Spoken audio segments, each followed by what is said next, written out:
blue go live button, and we're live. It is Monday.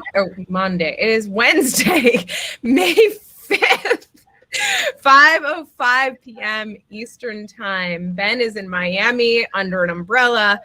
Jack is in New Haven with his CDs. Nate personally is in front of a number of very colorful maps. And there is, we are missing a critical element of the show at the moment, which is the guest. Eli was here. I could hear Eli. Eli could not hear us. We are trying to resolve the tech issue. Hopefully we will figure that out very quickly. But we're not allowed to have fun anymore, but we are allowed to have Nate, like a panel of experts to talk about the Oversight Board decision. And we're allowed to have mojitos in Miami Beach. Oh my God. How was your Cuban sandwich, Ben? It was delicious, Cuban, and decadent. Are you on Lincoln Road? I think I know where you are. I am on Ocean Avenue beneath a canopy of umbrellas, and I am luxuriating in vaccination. I see. So that's why you're in Miami, to enjoy vaccination. Yeah, Ben well, took a 24-hour train to Miami and did the show from in lieu of fun from the train the other day. It was pretty great. And I just want to say my connectivity from the train is much better than my connectivity from Miami Beach. Fair enough. Anyways, Eli's here. Eli, hopefully you can hear us. No? No hearing us? I think we're going to have to deal with Eli fully in the form of charades. Yeah. Eli, you're just... Eli... Maybe Eli can text me his response to questions. Talk, but he said this is so frustrating. Okay.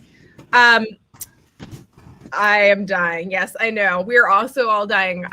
We're going to start talking about this. Ben, do you want to check and make sure he's on the right browser and other little things like having Zoom closed? I tried to tell him that, but you might need to tell him that separately. Anyways, let's talk about, while we're getting Eli set up, let's talk about the Oversight Board and the decision today. I think that we all have a lot of thoughts. What do you think is the biggest, most significant part of this, Nate? What is it? Well, I think, based on our conversation earlier, and for those who are interested, we did a podcast with the National Constitution Center that'll be there tomorrow. I think Kate and I both agree that, the most important part of this decision is that it actually happened, right? So that this is, it is a moment in which a new institution is actually crafting rules and fulfilling the role that it was promised. Whether we never knew at the beginning what the Oversight Board was going to look like in 5 years, and we still don't really know. And it is, in the process of determining its jurisdiction, determining the ground rules for how it's going to go forward. But this was a serious attempt to deal with these issues that is going to have implications both for Facebook and the way we think about these kinds of questions for online speech. And so that's the way there's sort of macro and micro ways you can look at this decision. I think the institutionalist question is actually quite interesting, how the court defined its jurisdiction, defined its powers, and then, of course, the questions of how you deal with incitement and glorification of violence and the like, particularly in the Trump case. Jack? Well, Kate and I know Kate knows what I'm going to say because we've been talking about this a lot recently. To me, I agree with Nate that what's interesting here is how the Oversight Board, I love the fact that you called it a court. Did I call it a court? Sorry. Yeah, no, but it adopted the model of a court, and that's really important. So here I'm going to support what your slip of the tongue. How it basically held itself out with respect to Facebook, which is the company that created it. And there are a bunch of places in this opinion where it is, in some sense, talking back to the company in ways that aren't very nice. Although it's written in legal prose, so that it's difficult to parse. But once you know what's going on, you realize there are certain points where they're basically saying, "Hey, you're not being entirely candid with us about about your operations." And secondly, we'd like to ask you some questions about your operations, and you won't tell us what you're doing. And at those two moments, you know that something important is happening, which will presage conflicts that are going to occur later on between the board and the company. Yeah. So I want to ask you all a question, which is, if you are Mark Zuckerberg, are you today happy you let Noah Feldman talk you into this Fracacta plan, or are you miserable that you let Noah Feldman talk you into this crazy plan? Kate, what do you think first? And I'm just curious for everybody's reaction to that question. I honestly don't know. I'm thinking that I don't want to be dismissive of Mark Zuckerberg because I honestly don't know the man. Like, obviously, I don't know. No, but this is another way of asking: is this ultimately good for Facebook? Yeah. Is it a pain in the ass that's bad for Facebook? Is it a pain in the ass that's good for Facebook? If you have if your only frame of reference is what's good for Facebook, what's bad for Facebook, how do you evaluate what happened today? Okay, fine. That's a very different question, though. So I guess maybe you were using Mark Zuckerberg as a proxy for all of Facebook, but I actually think that Mark Zuckerberg is not a proxy for all of Facebook, and that Facebook is many things to many different people within it. So, I think a lot of policy people inside of Facebook right now are pretty freaking thrilled at this decision because they've agitated for this type of consistent rule of law and kind of consistent procedural standards, and they're so happy the Oversight Board is giving them the clout to basically go and start making some of these changes.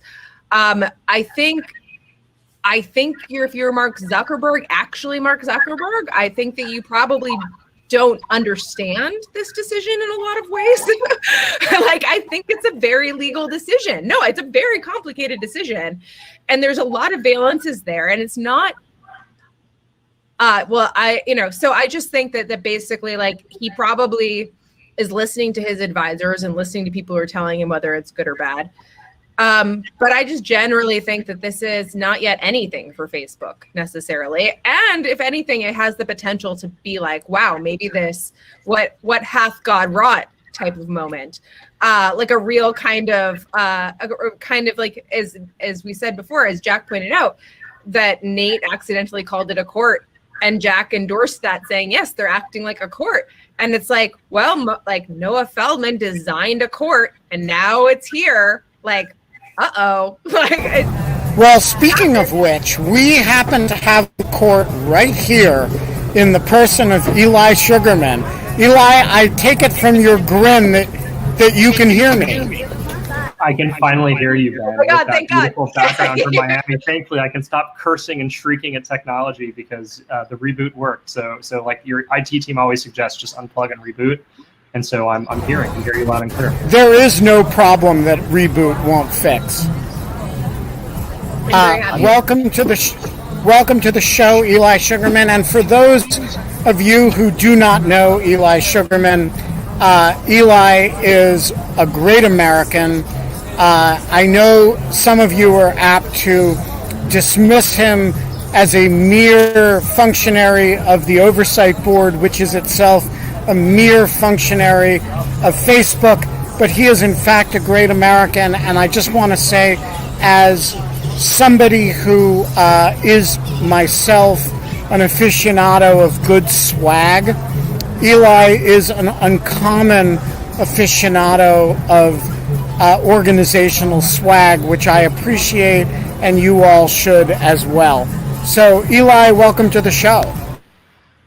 Thanks, Ben. I don't know if the Hewlett Foundation, my former employer, is going to take that as sort of endorsement of how our grant funds were used. But to be clear, the Oversight Board hasn't given me any swag, and I've given nobody swag. So I'm waiting for my plume. I don't have shit. I don't have anything. But Kate, you didn't get anything out of your reporting? I mean, come on.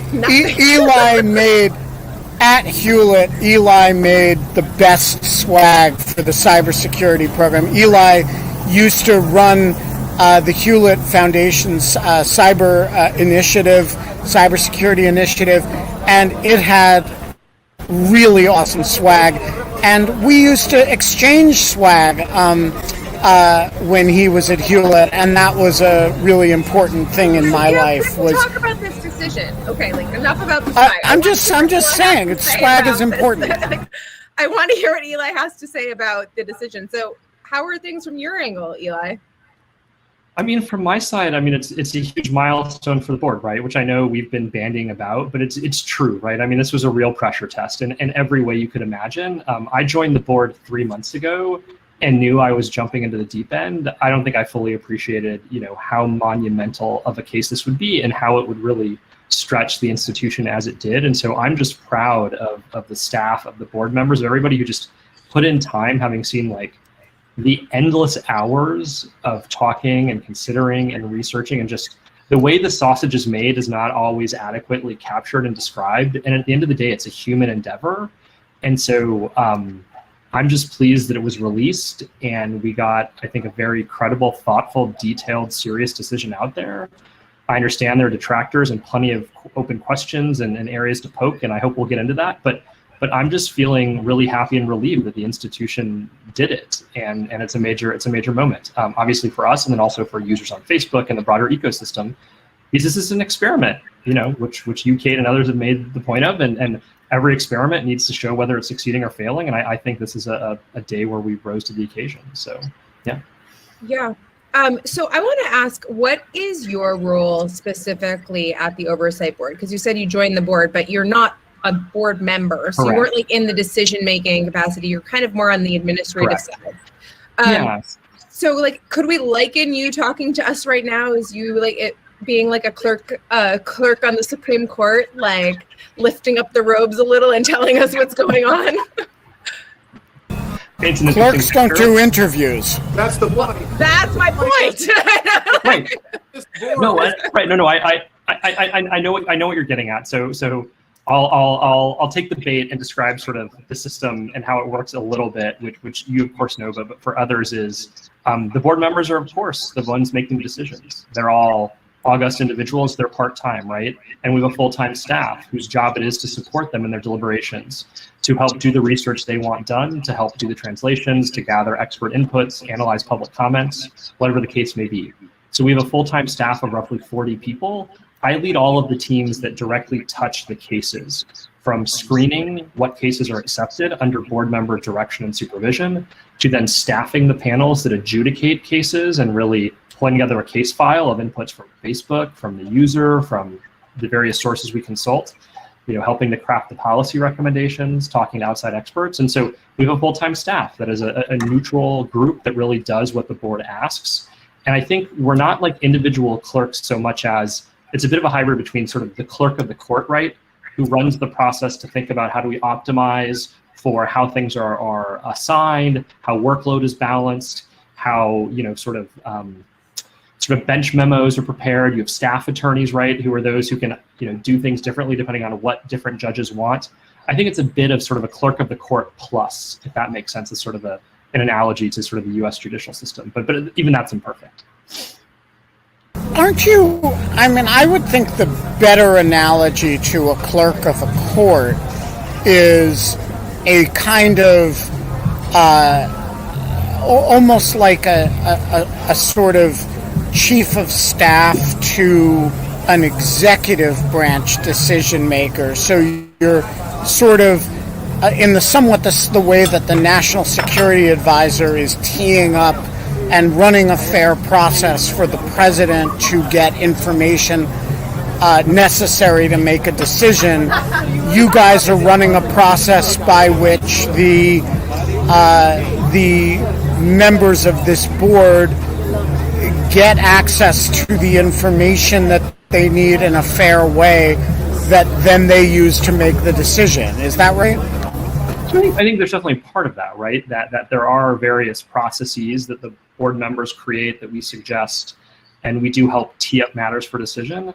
I think it really, there are different aspects of how the organization is run and how my role maps onto them that makes it more analogous to, say, perhaps what you just described versus a clerk of the court, because our focus is obviously broader than that of a court, right? So we do more external engagement with stakeholders. We do public comments. We do all these things where it's a bit of a hybrid. And so from that perspective, right, like my role is also a hybrid, right? It has those different components that come together.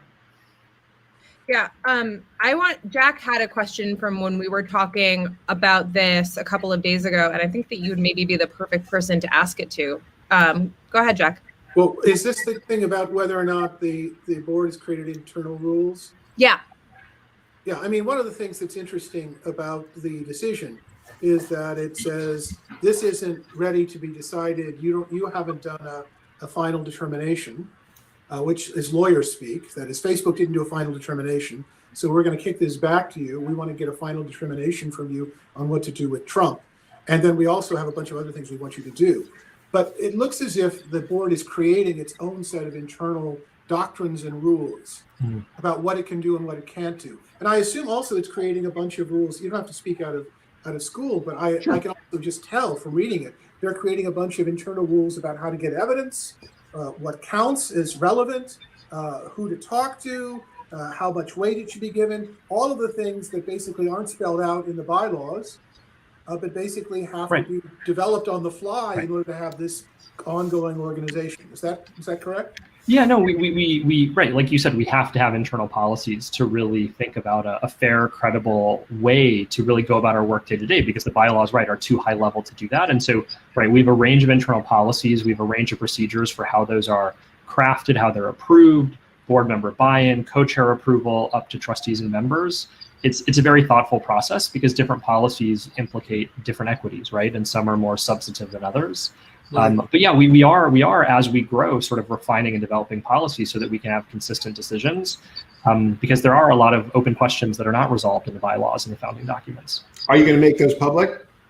I think we're talking about what to share, how, and when, right, Nate? And so I think there's a very live conversation about transparency and transparency reporting overall, both as it pertains to sort of data and certain pieces of information linked to cases in our work.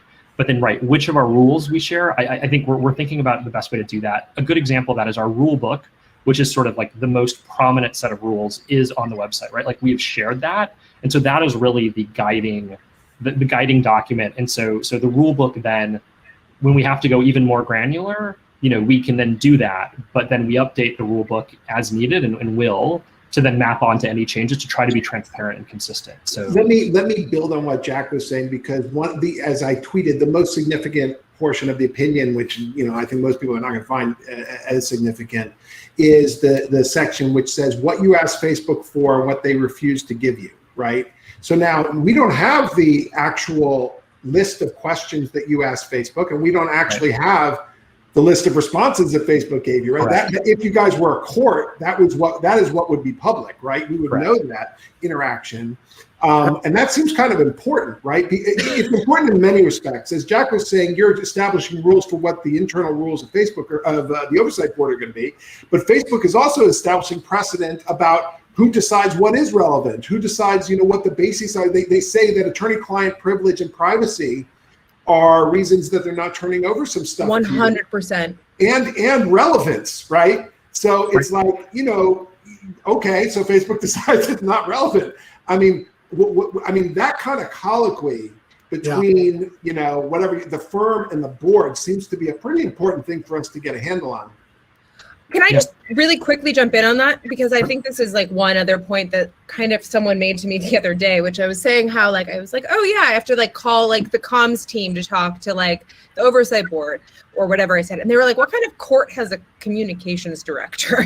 And I was like, it's not a bad point. And I was like, the type of court that was created by a corporation that has a communications director, right? And so like, and I think that some of this is like, I'm bringing this out into the open because I don't think it's something to be ashamed of or anything that anyone has done wrong. It's like a conversation to have. Is like, maybe like just because you do something now at this stage doesn't mean you're always going to have to do it. Like maybe we'll decide that like, Eli, you can't do media anymore after this or something. Like, right now. Let's hope that's not the case. No, I'm not. Like, I'm just no. I don't mean that you're doing. I know what you wrong. mean. I know. That, like this, like they're like you can decide that it's not going to be as public an entity. Sure. And this is kind of one of the exciting parts about a new an institution building project, right? No, I agree with you. And so Jack, just to respond to the question, Nate, and I think you all probably saw from my tweets, and this is something that I emphasize as well, that, you know, it's the last paragraph in section 6 of the decision that references 7 questions were not answered at all and 2 were only partially answered. And listen, like I think the colloquy and sort of the back and forth between Facebook and us, and then also the board and the user, they're sort of right. It's we're not a traditional court, right? We're this hybrid new thing, and so like none of these analogies hold 100%. But I think it's great to hear that level of transparency and the desire for us to share more. And I think we are actively thinking about how to do that. There are questions with privacy, consent, and other things that we need to, you know, work through to sort of strike the right balance there. Because the Trump case is not necessarily representative of other cases, right? Like Mr. Trump is a public figure. Most of the individuals in our cases are not. And so again, just to say we need to right size it. But I think it's totally fair to push to say, especially when it comes to public figures, we want more transparency. I think it's also very fair to say we want to see more of what Facebook is saying and sharing, and we need to work through with Facebook how and when to do that. I'll also note there's nothing preventing Facebook from publishing the information that it shares with us, so long as it doesn't violate. I know, right? There's nothing of people involved in the case, right, and other legal considerations. So just to say, like, you know.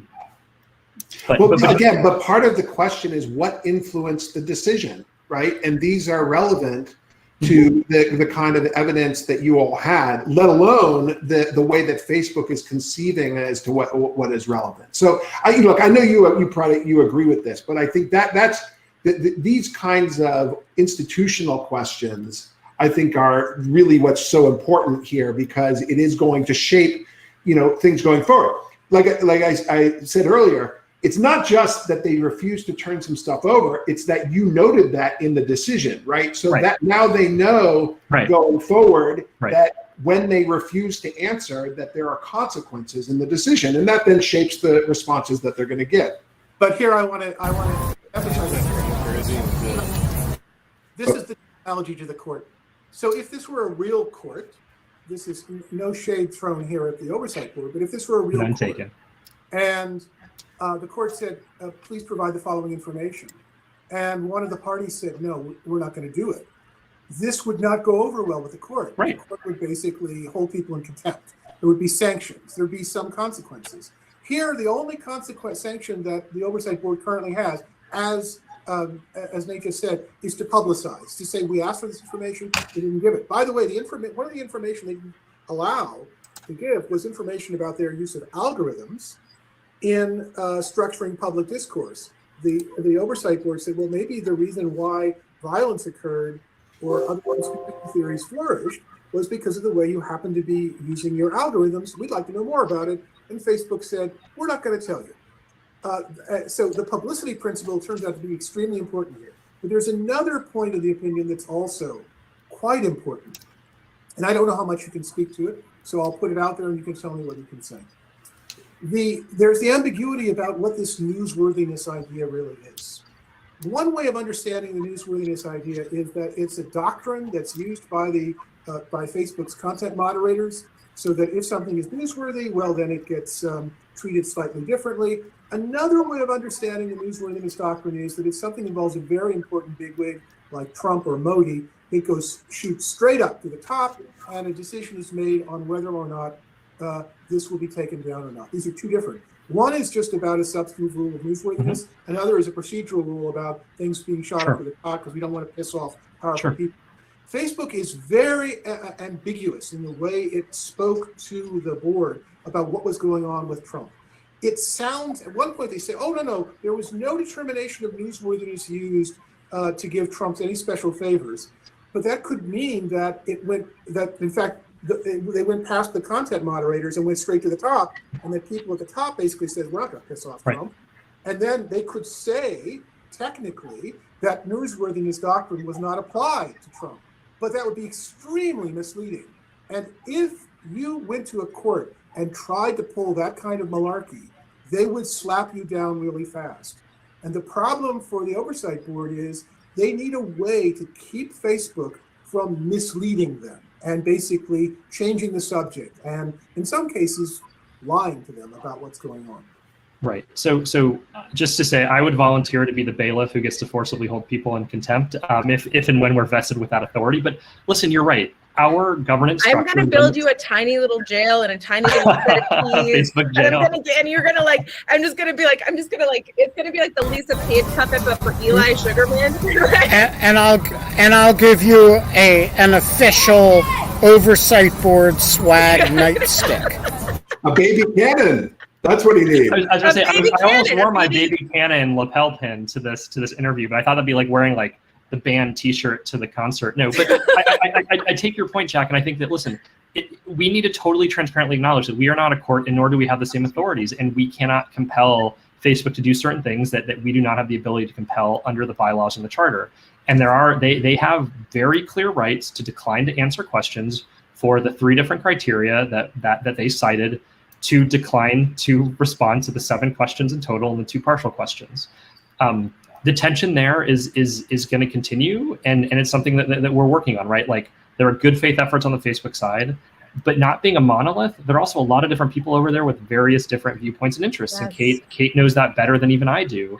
And so I do think that publicity and calling out publicly what we're not happy with is one tool at the board's disposal. It's also up for sort of influential, stakeholders and experts like everybody on this podcast, other than me, to do and to arm us to then sort of, make an even more forceful case. Ben's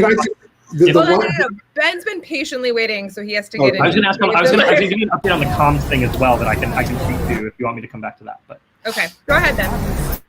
So Eli, for people who operate in the cybersecurity arena, your name is well known and people know who you are. But for other people, you're kind of a voice out of nowhere on this.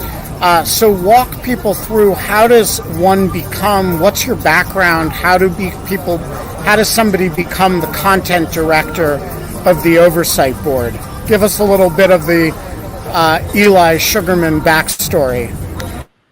Sure. So I will we'll take a trip through the Stanford Law Mafia, of which Nate is a leading figure in a second. But I am a former State Department sort of employee, diplomat. Dabbled in diplomacy, international security issues for a number of years. Went to law school, which in the United States is a graduate school, as many of the listeners will know, is a graduate program at Stanford.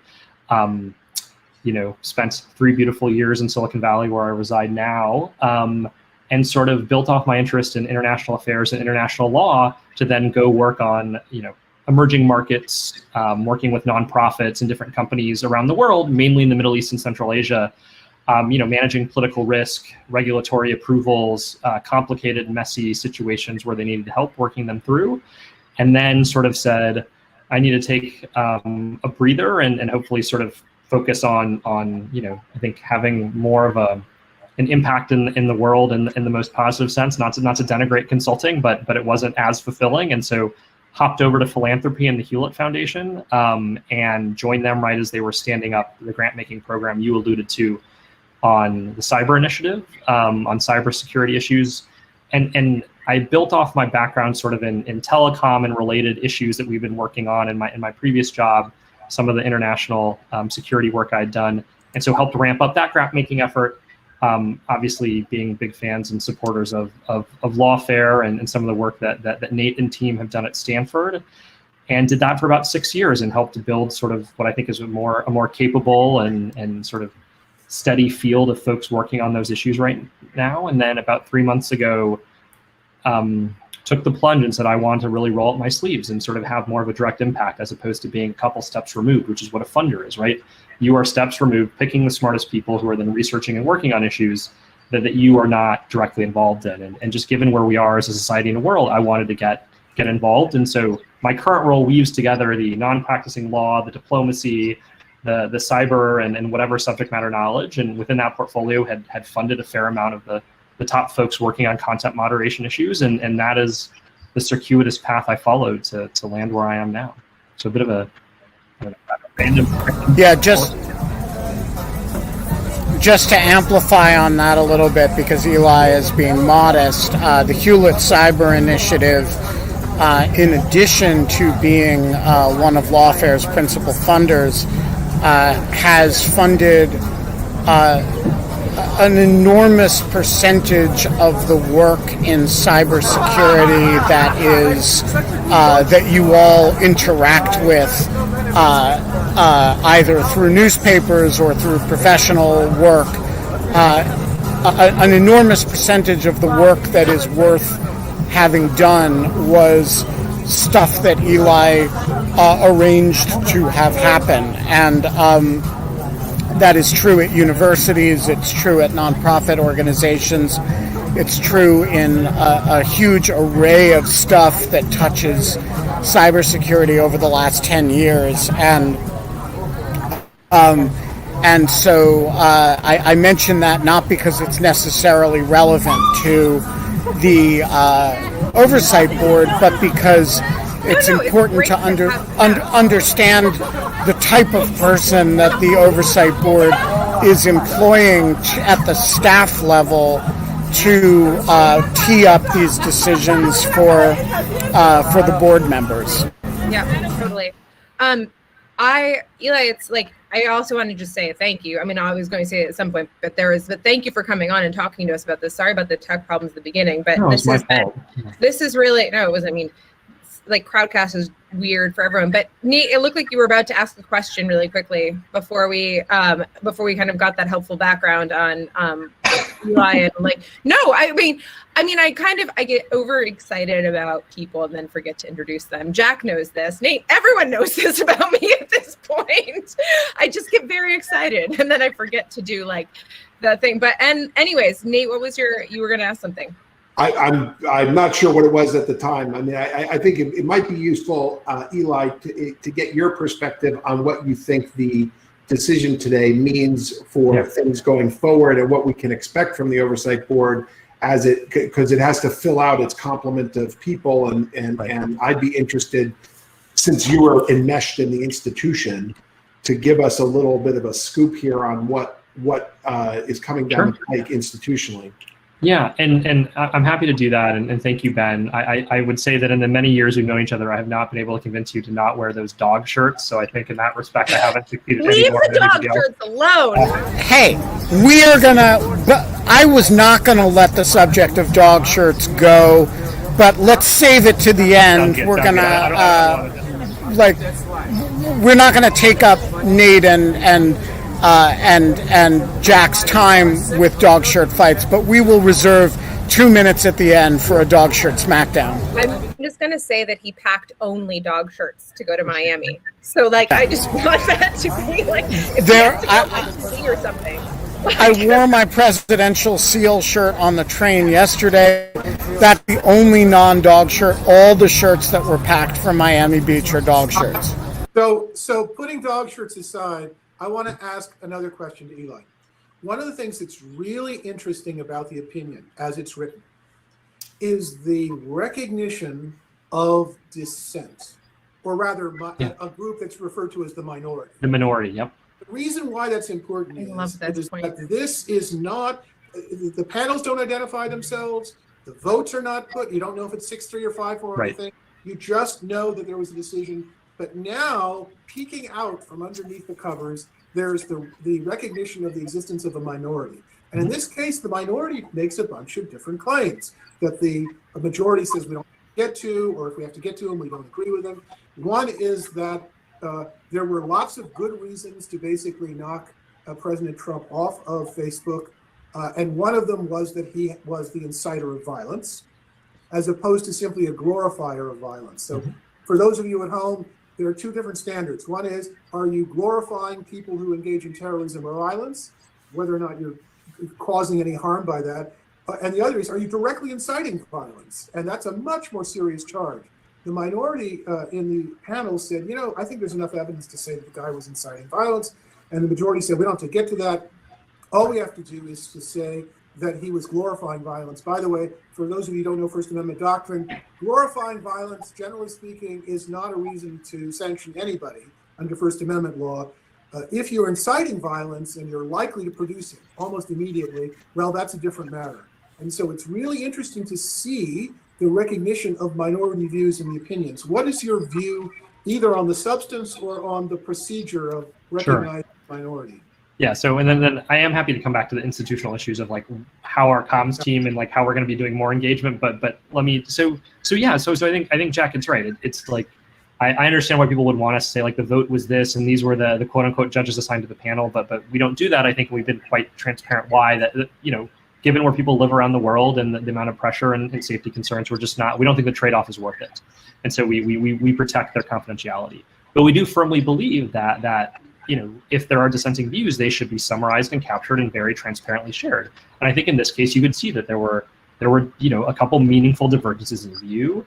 I think where I personally come down is I don't like I'm not a board member, I don't get a vote. But I can see it both ways, and I understand why the majority wanted to keep it sort of, in their mind, more focused and narrowly tailored on sort of, the two statements, which tripped the glorifying violence while it was going on, which in theory was is a serious violation, and others wanted to say, listen, like Mr. Trump clearly incited violence too, because look at again the context and what was transpiring at the time and what happened before and after January 6th, and so I think there was, just to be clear, like a very robust exchange of views. And at the end of the day, when consensus can't be reached, our rules allow for that sort of capturing and then publicly sharing of minority views.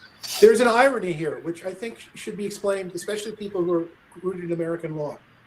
The majority chose a rationale for getting rid of Trump or allowing Trump to be taken off, which would not stand up in American courts.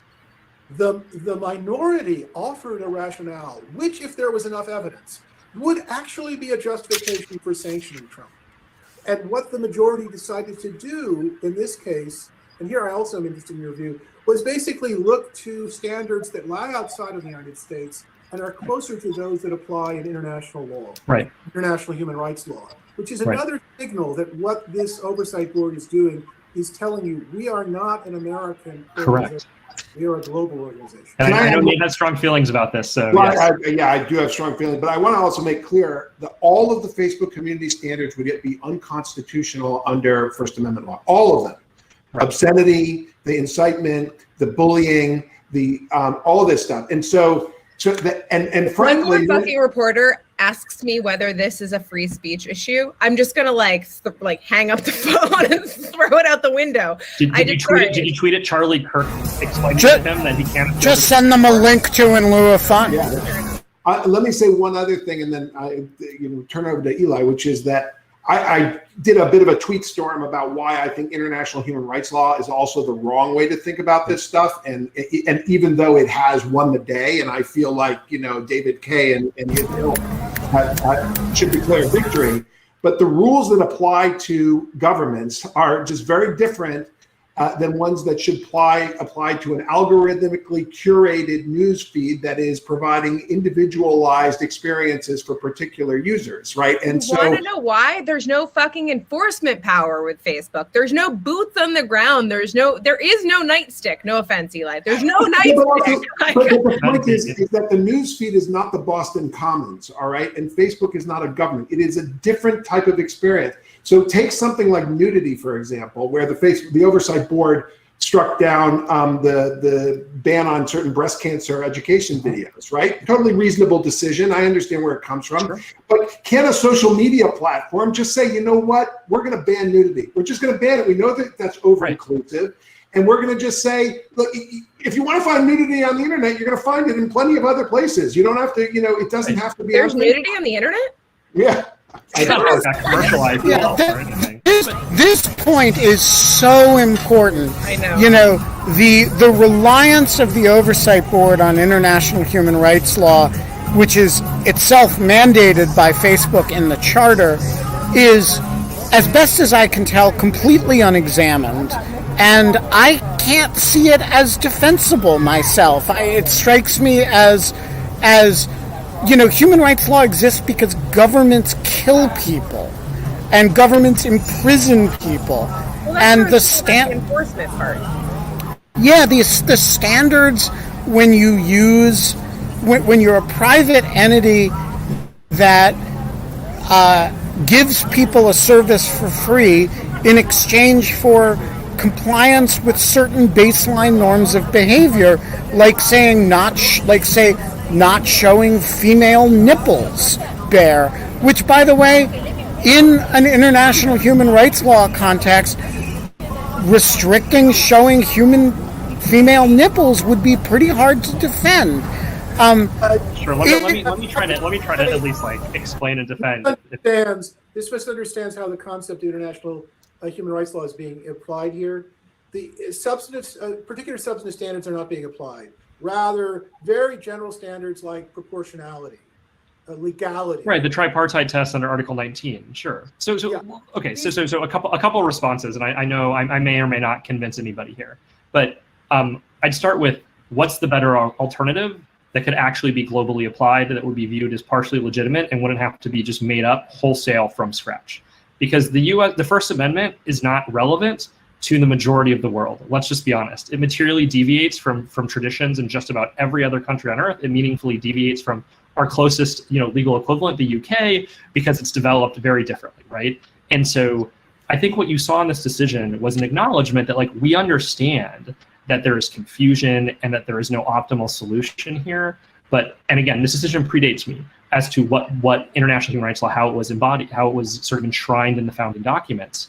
But you're right, it wasn't created to make hyper granular, automatically driven, like decisions about content at scale, billions of times a second. But frankly, nor was like any law in any domestic jurisdiction, to be blunt, right? And so I think my reaction is, it's the best we've got for now.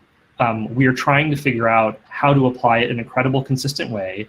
And I do think you have a good hook for that, as David Kay and others have pointed out, that there has been a very broad movement with the UNGPs so that you apply human rights obligations to companies who can then voluntarily adopt them and try to follow them. And you do have to change the way that you think about a state versus a company. And Nate, you got at this in your Twitter thread, which was a state could never ban somebody from speaking for the rest of their life because they abused their ability, because they incited violence, or whatever the case may be.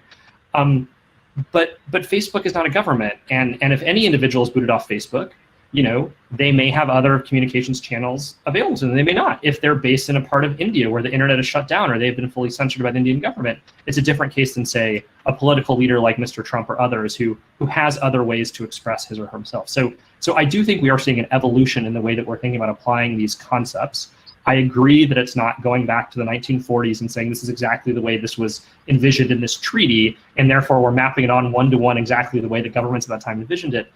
But I do think, like, the whole point here is to innovate and to try to apply it in a credible way that we can defend and have a conversation about it. But realize that, like, that may not be. And I think the way that you've done it is defensible. Let's be clear about this, even though I disagree with it. I actually think, Jack, that they are going much more in detail with the Rabat principles and all this kind of stuff that they are buying into. Yeah, I was going to make that rebuttal much too. More developed, state-oriented positions. I was shocked to see the Rabat principles in there. But they're giving with one hand, and they're giving with two hands here, which is that they've got the business human rights principles, which actually are trying to deal with a different question, right? So the same reason that Union Carbide shouldn't dump something, violates human rights by dumping something in waterways or the like, so too Facebook should think about its content moderation policies and the impact that it has on the world. Okay, great.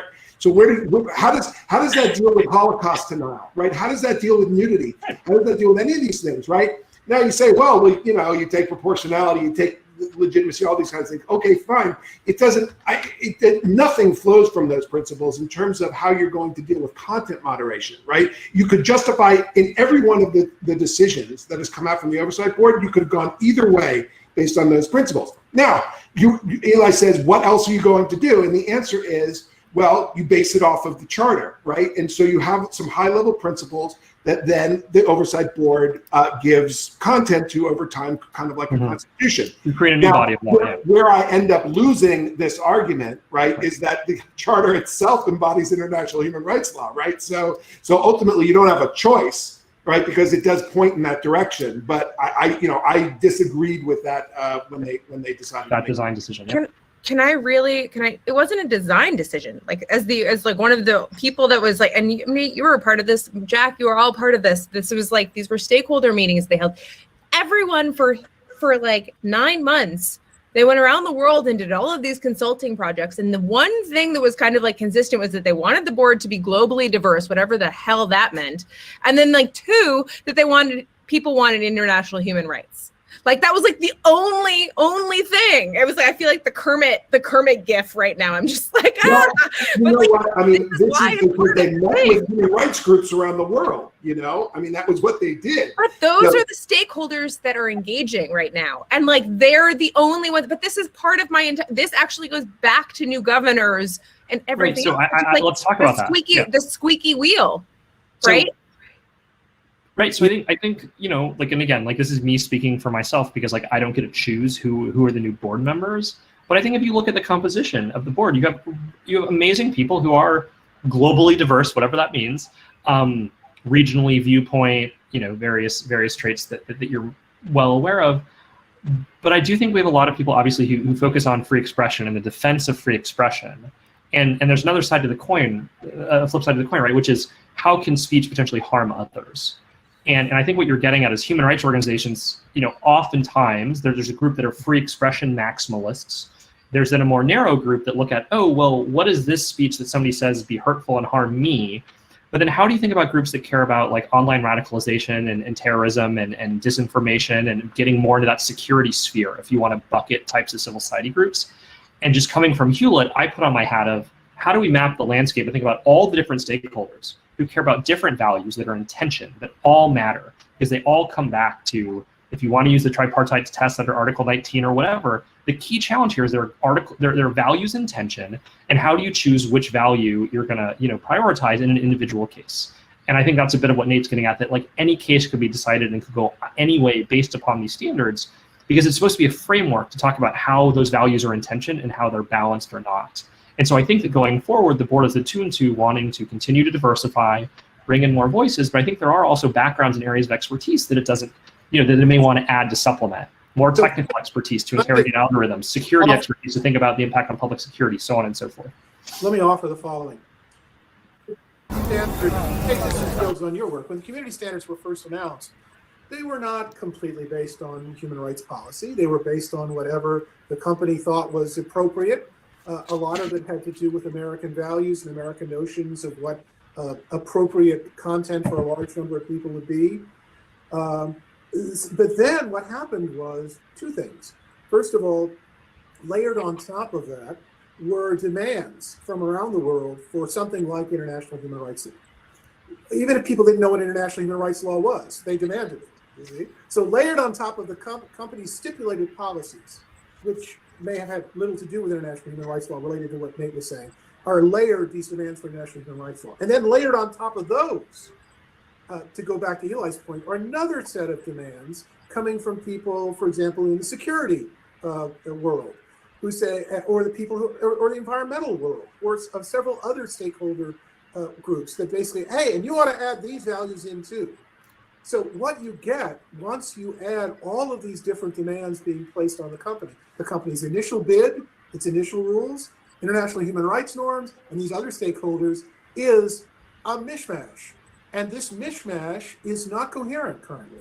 And what you see is an attempt by this group to try to make what is not coherent into something that could be coherent going forward. And it will not then correspond either to the company's initial bid or to international human rights norms, or even to the desires of particular stakeholders. It will be something else.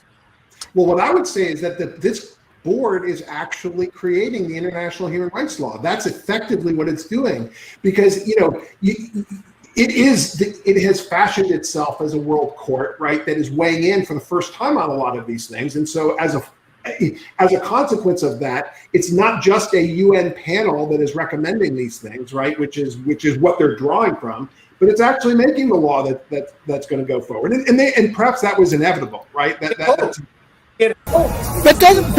isn't that the key point that, today I listened to a podcast in which people were making fun of this decision as a farce. Serious people. The point at which actual courts start citing Oversight Board opinions as sources of law is the point at which that will no longer be an entertainable argument. Eli, how do you know when you've been successful in this enterprise? It's a great question. It's one I ask all of the people I'm interviewing for jobs on our team, because no, in all seriousness, right? Like, I mean, no, I think it is a good question. Let me know when you didn't answer. I think like it was one of the questions I asked when I was interviewing, because I think there are many ways you can answer. So let me just cite to one thing where, and I think there was a great piece that Lawfare carried actually about a somewhat problematic Israeli court ruling of late that seems to invoke the Oversight Board not in exactly the most accurate way, to suggest that it may offer a remedy to people who have not been given due process and other treatment under Israeli law. And so just to say, I have not read the decision. I saw the Lawfare article, but just to say, if you see percolating references of the Oversight Board, it's an interesting trend. I think there are a few ways we'll know when we've succeeded. I think, one is that over time we will have built enough legitimacy where people can say we disagree with this and criticize, hopefully more with an eye towards improving as opposed to just to tear down and to dismiss.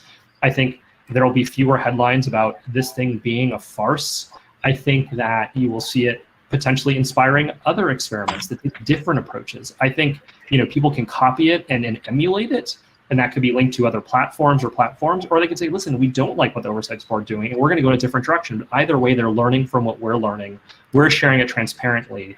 And these types of new experimental hybrid efforts proliferate, because I think something I always come back to is like, we are not meant to solve all of the content moderation challenges or business challenges at Facebook. That clearly can never happen with any single group, regardless of how it's comprised and staffed and resourced. Nor are we supposed to fix content moderation and free expression on the full internet. We have a narrow slice of what we're trying to do. And there's a role for government, there's a role for other entities to try to achieve the change that many people want to see. And it's unfair to say sort of like, we're supposed to fix everything. So I think when I think about what our impact is, it's also not holding ourselves accountable for something we can never achieve, right? We have to actually be reasonable in setting expectations. And I think some of the other things you'll see is like, one of the developments is that, we're building out a new team at the Oversight Board. It's going to measure how Facebook implements our decisions. The team will be one of my new teams, and so we can actually have better data measuring and monitoring in a very quantitatively rigorous with some qualitative tools as well, so that we can then talk to people more and show how we're seeing Facebook change based upon what we're saying. That's a key part of impact. There are lots of different measures that we're starting to build out and track. But I think it's a great conversation to have, because I think there are different visions. Like, I don't know where we're going to be in 5 years. I don't think anybody you ask, if they think they know, I would say they're wrong, because it's too early to tell. I'd say that success looks like the Oversight Board existing in 5 years, frankly, and that we should have that kind of minimax strategy, which is that if it's still functioning, right, and it's going to be changing its form over that time. I think that's really what you show for, because it is an ambitious experiment in content. How about success looks like 30 days from now, Facebook engages seriously with the policy recommendations and then complies with the ruling, which says that within 6 months it has to have policies and apply them to this case. Right. Yeah. It won't be that difficult for them to do. Right. But I don't think it matters if it's that difficult. The point is, they didn't have it before. They created the institution in order to guide them and and force them to have a principled basis to make actual decisions, and then they articulate a principled basis to make actual decisions. It doesn't strike me as the important question isn't whether it's hard, but whether there's progress that's made. True, but I would say that that for me, what's interesting is when you do your studies on compliance by Facebook, and if it comes back and the compliance percentage is, and I'll just use a term, high as opposed to low, that's good news, because that suggests that Facebook now has reasons to comply. And then at some point, and we saw hints of it in this opinion, there will be a point at which Facebook just won't budge. It won't reveal information. It won't be entirely honest with the board.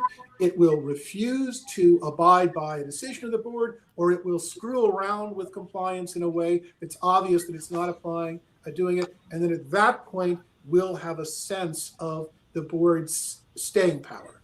That's the moment we'll know, but we're really far away from that. Yeah, we're really far away from that. There's and I think that all of the people, I just was kind of thinking about Ben, he was saying about this podcast, listen, for 2 years, no one's been taking no one took this seriously 2 years ago. People, most people thought this was a giant, PR thing, and then I was wasting my time covering it and doing it. I mean, it's fine. That's it's just going to be a long battle into creating into creating legitimacy. But basically you have to think that if there are enough smart minds and enough money and enough time devoted to these issues and enough writing done, that basically it's going to start looking a lot like law, and it's going to start getting taken seriously in a way in an international context that is just really important. We have to leave it there.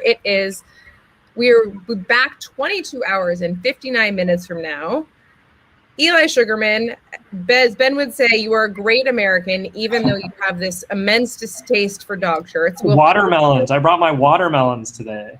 I want to just say one word on the dog shirt front, Eli, because I have heard from more than one person that you are talking down dog shirts in private conversations. And I do want to say, in my suitcase on the train yesterday, all the dog shirts got together, and they have taken up a pool to send you a care package of dog shirts. And so the next time you are on In Lieu of Fun, we will expect you to be wearing a dog shirt. It's our content moderation rules. I'll agree to it. Look forward to coming back on. It's been a pleasure, and we've got some really awesome decisions coming after the Trump case that I think folks will be very interested in. Can we totally just do this show again? This would be so great. For sure. So let's do this. For sure. This is wonderful. Okay, we're gonna leave it there. Have a good night, everybody.